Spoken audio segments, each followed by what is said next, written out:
Assalamualaikum semuanya. Semoga kalian semua dalam keadaan sehat dan dilancarkan rezekinya. Amin ya robbal alamin. Dikisahkan ada seorang pemuda yang tak mempercayai adanya alam akhirat. Menurutnya itu hanyalah sebuah omong kosong. Si pemuda sangat berhasrat sekali ingin mengajak debat siapa saja yang meyakini adanya alam akhirat. Hingga pada suatu ketika saat si pemuda nongkrong di warung, ia melihat Abu Nawas tengah duduk bersama kawan-kawannya. Kala itu Abu Nawas sedang menjelaskan betapa pedihnya siksa kubur, terutama bagi orang-orang kafir yang tak mempercayai Allah dan Rasul-Nya. Wahai Abu Nawas, jadi orang kafir ketika di alam kubur dia langsung mendapatkan siksa? Tanya salah satu kawannya. Benar, orang tersebut langsung mendapatkan siksa, jawab Abu Nawas. Mendengar percakapan Abu Nawas dan kawan-kawannya, si pemuda merasa penasaran. Apa benar apa yang dikatakan Abu Nawas? Saya ingin membuktikannya, kata si pemuda dalam hati. Ia pun segera meninggalkan warung dan pergi menuju pemakaman orang kafir. Sesampainya di sana, si pemuda mendekati salah satu makam dan menempelkan telinganya ke tanah kuburan. Namun setelah sekian lama, si pemuda tak mendengar apapun. Dasar Abu Nawas, ia pandai sekali berdusta. Pantesan ia banyak disukai orang. Bualannya terdengar sangat meyakinkan, batin si pemuda. Di saat itulah terbesit di benaknya untuk mempermalukan Abu Nawas. Ini saat yang tepat untuk mengajaknya berdebat. Akan aku permalukan dia di depan orang-orang, ucap si pemuda. Maka ia pun langsung beranjak dari pemakaman dan kembali menuju warung untuk menemui Abu Nawas dan kawan-kawannya. Setelah tiba di hadapan Abu Nawas, si pemuda berkata, "Hei Abu Nawas, barusan aku dari kuburan orang kafir. Kau bilang katanya orang kafir di alam kubur mereka disiksa oleh malaikat. Tapi aku sama sekali tidak mendengar apapun. Tidak ada suara tangisan ataupun jeritan. Ceritamu tentang siksa kubur hanyalah dongeng semata Abu Nawas, tidak bisa dibuktikan." Mendengar perkataan si pemuda yang tiba-tiba sempat membuat Abu Nawas terkejut. "Wahai anak muda, kemarilah. Duduklah bersama kami, biar nanti saya jelaskan," ajak Abu Nawas sambil tersenyum. Si pemuda pun mendekati Abu Nawas dan duduk tepat di sampingnya. "Jadi kamu tidak percaya adanya akhirat?" tanya Abu Nawas. "Aku sama sekali tidak percaya. Coba buktikan kalau akhirat itu ada," tantang si pemuda. "Jadi kamu juga tidak percaya dengan adanya siksa kubur?" tanya Abu Nawas kembali. "Tentu saja aku tidak percaya. Kan tadi sudah aku bilang, aku barusan dari kuburan orang kafir yang katanya sedang disiksa. Tapi aku sama sekali tidak mendengar teriakan mereka," jawab si pemuda. "Wahai anak muda, ada yang perlu kamu ketahui, bahwa antara alam dunia, alam kubur, dan alam akhirat itu dimensinya beda-beda. Tidak mungkin bergabung menjadi satu," terang Abu Nawas. "Itu sih hanya alasanmu saja Abu Nawas, karena kamu tidak bisa membuktikan ucapanmu," balas si pemuda. "Baiklah, saya akan bertanya kepadamu. Apakah kamu pernah tidur di samping kawanmu? Dan dalam tidurmu kamu memimpikan sesuatu?" tanya Abu Nawas. "Iya, saya pernah. Memangnya kenapa?" jawab si pemuda. "Ketika kamu bermimpi sesuatu yang menakutkan, misalnya kamu dikejar oleh ular raksasa. Saat itu kamu sangat ketakutan, bahkan sampai teriak minta tolong sambil berlari dengan sekencang-kencangnya. Apakah kawanmu yang sedang duduk di sampingmu mendengar teriakanmu? Apakah kawanmu bisa mengetahui kalau kamu sedang merasakan ketakutan yang amat sangat? Justru yang kawanmu tahu ketika melihatmu, dia menganggap kamu sedang tertidur pulas. Padahal waktu itu kamu sedang ketakutan dan butuh pertolongan. Itulah contoh gambaran saat kamu mendatangi kuburan orang kafir. Yang kamu lihat mereka terlihat begitu tenang, padahal mereka sedang mengalami siksaan yang begitu dahsyat, kata Abu Nawas menjelaskan. Mendengar hal itu, si pemuda pun hanya terdiam. Dalam hati ia membenarkan apa yang diterangkan oleh Abu Nawas. Kisah selanjutnya. Dikisahkan, Abu Nawas telah melakukan suatu kesalahan yang membuat Baginda Raja sangat murka. Baginda Raja lalu memerintahkan beberapa prajurit istana untuk secepatnya menangkap Abu Nawas. Sementara Abu Nawas yang sedang berada di rumah memberitahukan kepada istrinya, "Wahai istriku, sepertinya aku harus meninggalkan kampung halaman untuk beberapa waktu," ucap Abu Nawas kepada istrinya. "Ada masalah apa lagi, wahai suamiku? Kenapa engkau terlihat ketakutan?" tanya sang istri khawatir. "Aku telah membuat kesalahan yang membuat Baginda Raja murka. Saya yakin tidak lama lagi pasukan istana akan datang kemari untuk menangkapku," balas Abu Nawas. Abu Nawas lalu mengemas bajunya ke dalam tas dan segera pergi meninggalkan rumah. Ternyata dugaan Abu Nawas benar. Selepas kepergiannya, beberapa prajurit istana datang menggeledah rumah Abu Nawas. "Mana Abu Nawas?" tanya salah satu prajurit kepada istri Abu Nawas. "Dia sudah pergi meninggalkan kampung ini," jawab sang istri. Karena tak berhasil menangkap Abu Nawas, para prajurit langsung balik ke istana menghadap Baginda Raja. "Mana Abu Nawas?" tanya Baginda Raja. "Ampun Paduka yang mulia, Abu Nawas sudah tidak ada di rumahnya. Kata istrinya dia sudah meninggalkan kampung ini," jawab salah satu prajurit. "Kurang ajar, dia coba menghindari hukuman," pikir Baginda Raja. Sementara Abu Nawas mulai mengembara dan berpindah-pindah tempat dari kampung satu ke kampung yang lain.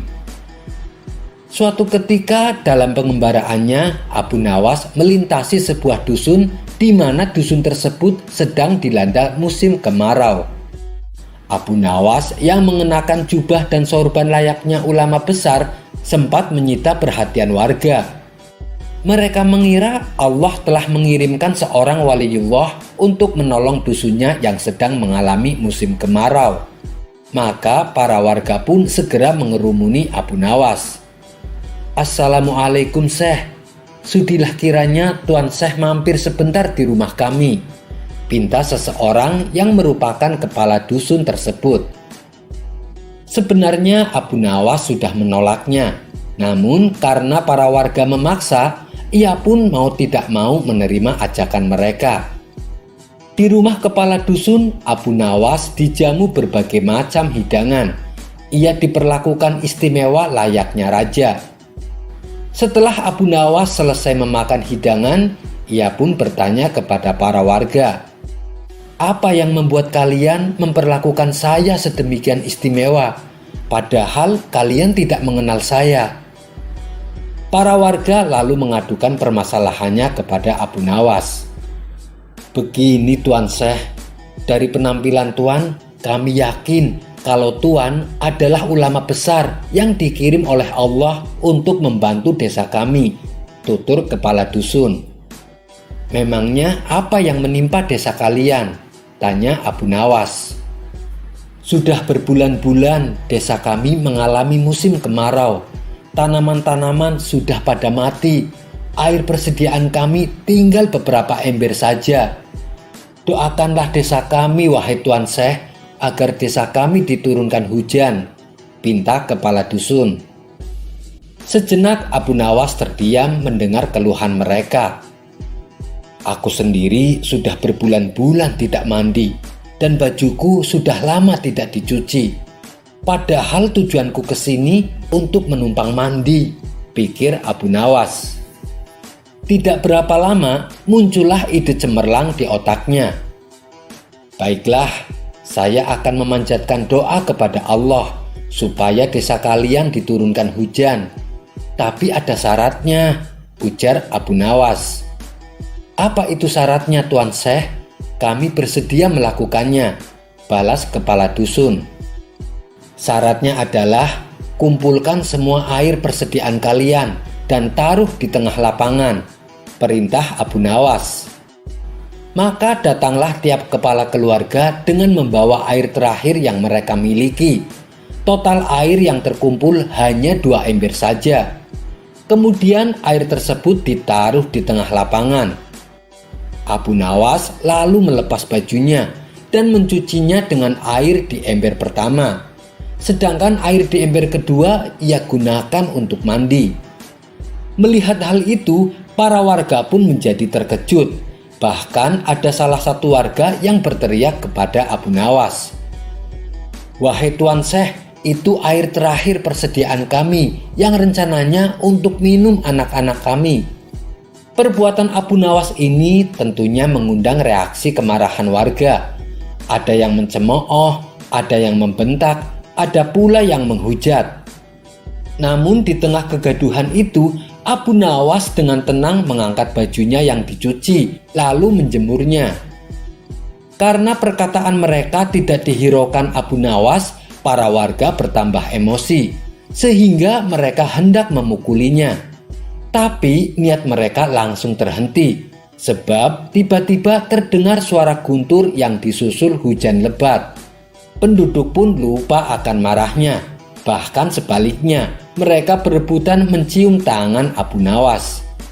Para warga mulai berteriak kegirangan menyambut datangnya hujan yang sudah lama berbulan-bulan mereka tunggu. Di saat itu, sang kepala dusun menghampiri Abu Nawas. "Tuan Syekh, sebenarnya doa apa yang Tuan panjatkan sehingga langit berkenan menurunkan hujan?" Dengan polosnya Abu Nawas menjawab, "Begini, doaku biasa saja, tapi jubahku ini tinggal satu dan tidak pernah dicuci selama berbulan-bulan. Bila aku menjemurnya, pasti hujan akan turun deras. Mungkin karena langit tidak tahan dengan bau jubahku," celetuk Abu Nawas. Mendengar hal itu, sontak para warga langsung tertawa terpingkal-pingkal. Sejak saat itu, Abu Nawas mulai menetap di sana sembari menunggu kemarahan Baginda Raja mereda. Kisah selanjutnya. Bila saja Abu Nawas ingin hidup kaya, tentu dengan mudahnya ia bisa mewujudkan. Bagaimana tidak? Berbagai posisi jabatan menteri telah Baginda Raja tawarkan, tapi Abu Nawas selalu menolaknya. Padahal kalau ia mau, ia akan mendapatkan gaji besar tiap bulannya. Belum lagi hadiah pundi-pundi uang emas yang sering ia dapatkan dari Baginda Raja. Namun hadiah tersebut tidak ia gunakan sendiri, melainkan ia sedekahkan kepada para tetangganya yang miskin. Abu Nawas bukanlah tipe orang yang suka menumpuk-numpuk harta. Ia adalah sosok yang dermawan dan memilih hidup sederhana. Lantaran sudah biasa hidup pas-pasan, Abu Nawas tidak pernah mengeluh. Hanya saja, hal yang demikian tentu saja berbeda dengan sang istri. Istrinya kadang-kadang mengeluh dengan kondisi ekonominya yang serba pas-pasan. Suatu hari, istrinya berkata kepada Abu Nawas, "Wahai suamiku, sampai kapan hidup kita terus-terusan seperti ini? Mengapa tidak kau terima saja tawaran Baginda Raja untuk menjadi menteri? Tentu keadaan ekonomi kita akan jauh lebih baik." Dengan lemah lembut, Abu Nawas menjawab, "Wahai istriku, tapi aku hanya mengabdi kepada Allah saja. Itulah kenapa aku tidak mau menjadi menteri." Tanpa diduga, respon sang istri membuat Abu Nawas kaget. "Ya sudah, kalau begitu mintalah upah kepada Allah," jawab istrinya dengan ketus. Dasar Abu Nawas bukannya menenangkan hati istrinya, ia malah sengaja mengerjai sang istri. Ia pun segera keluar dan bersujud di halaman rumahnya. "Ya Allah, berilah hamba upah 100 keping perak," teriak Abu Nawas berulang-ulang. Tentu saja tingkah Abu Nawas ini mengundang perhatian tetangga sekitarnya. Ada yang merasa kasihan, ada juga yang menganggapnya gila. Tapi ada salah satu tetangganya yang ingin mengerjai Abu Nawas. Ia pun melemparkan uang 100 keping perak tepat mengenai kepala Abu Nawas. Abu Nawas yang dalam keadaan sujud langsung merasa kesakitan. "Aduh, siapa sih yang menimpuk?" ucap Abu Nawas sambil memegang kepalanya yang sakit. Tapi begitu melihat timpukan tersebut adalah kepingan uang, rasa sakitnya mendadak hilang. Abu Nawas pun langsung membawa lari uang itu ke dalam rumah. Dengan teriak penuh gembira, Abu Nawas berkata kepada istrinya, "Hai istriku, aku ternyata memang wali Allah. Ini upahku dari Allah." Sang istri tak kalah senangnya begitu suaminya menyerahkan uang tersebut. Sementara tetangganya yang mengerjai Abu Nawas itu tidak terima. Niatnya mau mempermainkan Abu Nawas, malah ia sendiri yang rugi. Akhirnya ia pun langsung mendatangi rumah Abu Nawas. "Hei Abu Nawas, kembalikan uangku," ucapnya sewot. "Uang? Uang yang mana?" tanya Abu Nawas pura-pura tidak tahu. "Uang yang aku lempar waktu kamu teriak-teriak di depan rumah," jawab tetangganya. "Oh, tidak bisa. Itu uang pemberian dari Allah. Aku kan tadi berteriak minta uang kepada Allah. Dan uang yang jatuh itu pasti jawaban dari Allah," sahut Abu Nawas berkelit. Mendengar jawaban Abu Nawas, tetangganya itu menjadi marah. Ia tidak terima uangnya diambil oleh Abu Nawas. "Hei Abu Nawas, aku akan melaporkanmu ke Tuan Hakim dan aku akan menuntutmu. Ayo kita pergi ke pengadilan," ajak tetangganya itu penuh emosi. "Baik, ayo kita ke pengadilan," tantang Abu Nawas. "Tapi aku tidak pantas ke pengadilan kalau keadaanku seperti ini. Aku tidak punya kuda dan pakaian bagus. Pasti hakim akan berprasangka buruk pada orang yang miskin," tukas Abu Nawas. "Maksudmu apa Abu Nawas?" tanya sang tetangga tak mengerti. "Pinjamkan aku jubah dan kudamu," jawab Abu Nawas. Demi uangnya kembali, sang tetangga itu pun rela meminjamkan jubah dan kudanya. "Kamu akan merasakan akibatnya Abu Nawas. Kamu pasti akan dihukum karena telah merebut uangku," kata si tetangga dalam hati. Tak lama kemudian mereka berdua pun sampai di pengadilan. Lalu keduanya menghadap Tuan Hakim. Di hadapan Tuan Hakim, tetangganya Abu Nawas segera mengadukan kasusnya. Ia bercerita secara detail mengenai kejadiannya. "Oh, seperti itu. Saya mengerti. Tapi saya belum bisa memutuskan kasus ini bila mengambil keterangan hanya dari satu pihak," ujar Tuan Hakim. "Saya juga ingin tahu keterangan dari pihak Abu Nawas. Dengan begitu, saya bisa memutuskan dengan seadil-adilnya. Sekarang, apa pembelaanmu?" tanya Tuan Hakim kepada Abu Nawas. "Tetangga saya ini gila Tuan Hakim," jawab Abu Nawas. Mendengar perkataan Abu Nawas itu, tetangganya langsung emosi.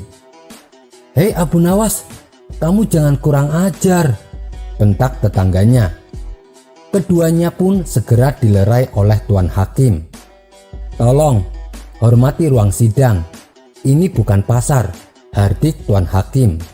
"Bila kalian mau meneruskan sidang ini, ikuti aturan tata tertibnya." Si tetangga Abu Nawas pun langsung terdiam.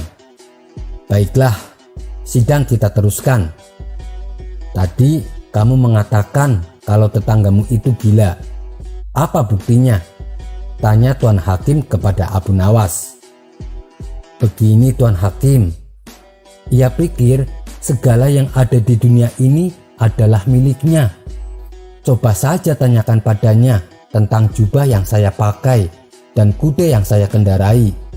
pasti semua diakui sebagai miliknya, apalagi uang saya, kata Abu Nawas menjelaskan. Dengan kaget sang tetangga pun berteriak, tetapi itu semua memang milik saya, Tuan Hakim.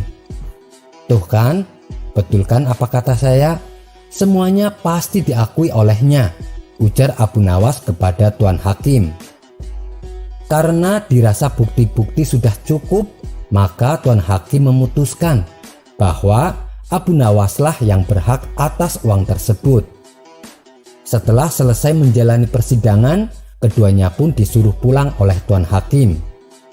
Di tengah perjalanan, si tetangga meminta maaf kepada Abu Nawas.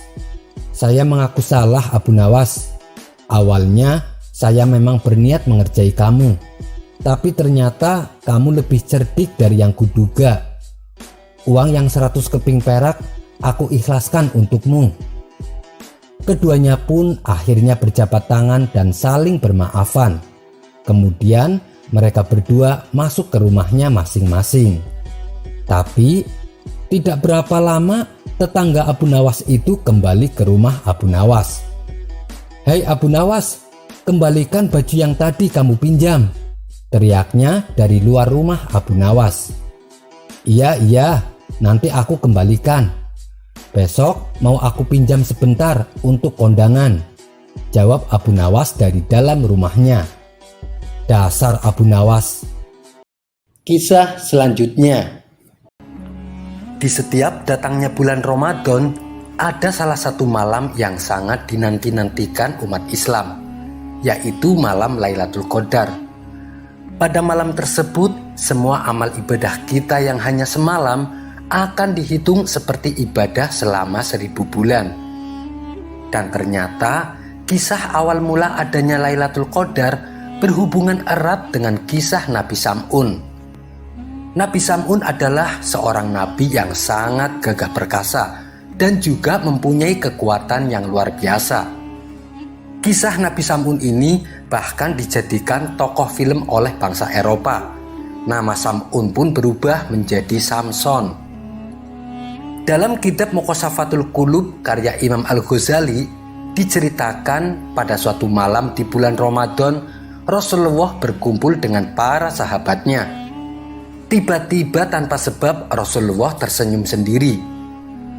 Melihat hal itu, salah satu sahabatnya bertanya, "Kenapa engkau tersenyum ya Rasulullah?" Rasulullah menjawab, "Diperlihatkan kepadaku hari akhir, ketika di mana seluruh manusia dikumpulkan di padang mahsyar. Semua nabi dan rasul berkumpul bersama umatnya masing-masing masuk ke dalam surga. Namun ada salah seorang nabi yang tidak mempunyai pengikut satupun. Ia berjalan dengan membawa pedang di tangannya, lalu ia masuk ke dalam surga. Dia adalah Nabi Sam'un." Lalu Rasulullah bercerita tentang kehebatan Nabi Sam'un. Namanya adalah Sam'un Al-Ghazi. Sam'un artinya matahari. Al-Ghazi adalah suatu tempat di Palestina, sekarang dikenal dengan nama Gaza. Allah memberikan mukjizat kepadanya kekuatan yang luar biasa. Ia sanggup melunakkan besi dan dapat merobohkan istana dengan tangan kosongnya. Hidupnya hampir setiap hari dilalui dengan berperang melawan bangsa yang menentang ajaran Allah. Terlebih dengan pedang ajaib yang selalu ia bawa kala berperang. Senjatanya terbuat dari tulang rahang unta bernama liha jamal. Ketika ia haus dan lapar, senjatanya bisa mengeluarkan air dan menumbuhkan daging untuk dimakan. Dalam kisah para nabi disebutkan, Nabi Sam'un sanggup beribadah selama 1000 bulan, di mana saat siang ia isi dengan berperang dan berpuasa, dan saat malam ia gunakan untuk beribadah. Selama 1000 bulan ia menjadi pembela agama tauhid yang berperang melawan musuh Allah hanya berbekal tulang rahang unta. Ketangguhan dan keperkasaan Nabi Sam'un dipergunakan untuk menentang penguasa zalim dan juga memberantas kemungkaran yang dilakukan oleh orang-orang kafir. Sang Raja Bani Israel bingung dengan cara apa lagi supaya bisa mengalahkan Nabi Sam'un. Pernah suatu ketika sang raja mengerahkan 1.000 pasukan untuk membunuh Sam'un. Namun semua pasukannya justru yang mati terbunuh. Berbagai upaya pun dilakukan sang raja. Akhirnya atas saran dari para penasehatnya diumumkanlah sebuah sayembara. Barang siapa yang dapat menangkap Nabi Sam'un ataupun membunuhnya akan mendapat hadiah emas dan permata yang berlimpah. Tapi lagi-lagi sang raja menemui jalan buntu karena tak ada seorang pun yang berani melakukannya. Cara licik pun lalu dilakukan oleh sang raja. Ia membujuk istri Nabi Sam'un untuk bekerja sama. Apabila ia berhasil menangkap Nabi Sam'un, maka sang raja akan menghadiahi emas dan permata yang berlimpah. Rupanya hal ini membuat istri Nabi Sam'un berkhianat. Ia tergiur dengan hadiah yang ditawarkan oleh sang raja. Dikala Nabi Sam'un sedang tidur, diikatlah oleh istrinya dengan menggunakan tali tambang yang cukup besar dan kuat. Dan keesokan harinya setelah Nabi Sam'un terbangun, ia pun kaget mendapati dirinya terikat. Namun dengan mudahnya ikatan tambang yang melilitnya ia lepaskan. Nabi Sam'un pun heran mengapa istrinya mengikatnya dengan tambang. Setelah ditanya kenapa, sang istri menjawab, "Aku hanya ingin mengetahui seberapa kuatkah engkau, wahai suamiku?" Mendengar alasan tersebut, Nabi Sam'un pun hanya tersenyum. Pada malam berikutnya, sang istri kembali melakukan percobaan yang kedua. Kali ini, ia mengikat Nabi Sam'un dengan rantai yang terbuat dari baja. Esok paginya, Nabi Sam'un pun terbangun dari tidurnya. Ia kembali kaget dengan apa yang dilakukan oleh istrinya. Nabi Sam'un mengerahkan sedikit kekuatannya sehingga lepas ikatan rantai baja yang mengikat tubuhnya. "Ternyata kekuatanmu sungguh luar biasa, wahai suamiku," kata sang istri memuji. "Wahai suamiku, aku masih penasaran, apa sih kelemahanmu?" tanya sang istri ingin tahu. Karena sayangnya dan cintanya kepada sang istri, Nabi Sam'un pun mengatakan rahasia kelemahannya. "Bila kau ingin mendapatkanku dalam keadaan tak berdaya, maka ikatlah aku dengan potongan rambutku. Tapi simpanlah rahasia ini, jangan sampai orang-orang kafir mendengarnya." Pada malam berikutnya, ketika Nabi Sam'un telah tertidur, sang istri menggunting rambutnya Nabi Sam'un. Lalu rambut tersebut ia gunakan untuk mengikat suaminya. Dan ternyata benar, Nabi Sam'un pun menjadi lemah tak berdaya. Keesokan harinya, istrinya melaporkan kepada sang raja bahwa ia telah mengetahui kelemahan suaminya dan kini suaminya dalam keadaan terikat tak berdaya. Mendengar Nabi Sam'un telah berhasil dilumpuhkan, sang raja segera mengutus rombongan prajurit untuk membawa Sam'un ke hadapannya. Setibanya di istana, tangan dan kaki Nabi Sam'un langsung diikat dan dibentangkan di antara pilar-pilar istana. Tubuhnya yang lemas terus-terusan mendapatkan siksaan. Penyiksaan tersebut sengaja dipertontonkan di hadapan rakyatnya, seolah-olah mereka merayakan kemenangan, karena tidak ada lagi orang yang melarang perjudian, minum-minuman keras, dan mereka pun bebas melakukan apa saja. Dalam keadaan lemah, Nabi Sam'un lalu berdoa kepada Allah. Ia memohon pertolongan dan meminta agar kekuatannya dikembalikan seperti sedia kala. Doa Nabi Sam'un pun dikabulkan oleh Allah Subhanahu wa Ta'ala.